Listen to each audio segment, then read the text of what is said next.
Here is what we know. Secretary of State Mike Pompeo landed on Sunday in the Saudi city of Neom on the Red Sea shore, while Saudi Crown Prince Mohammed bin Salman was also there.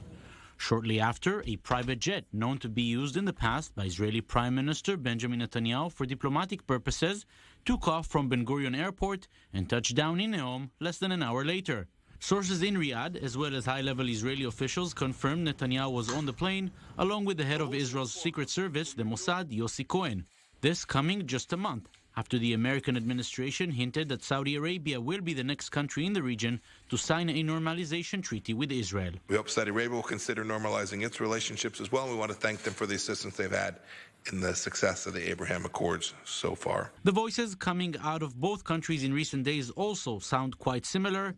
Israel warns of Iranian entrenchment in its vicinity. Our policy is persistent. We won't allow Iran to establish military infrastructure in Syria. While the Saudis are just as worried from Iranian entrenchment through the Houthis in their own backyard in Yemen. Much of their weapons and a significant part of their ideology comes from Iran. They terrorize Yemenis, but they also terrorize Saudis, and they have also held several Westerners, including Americans, as hostages. Both countries were happy to see the Trump administration leave the Iran nuclear deal. Both are concerned over what might happen to the deal under President-elect Joe Biden.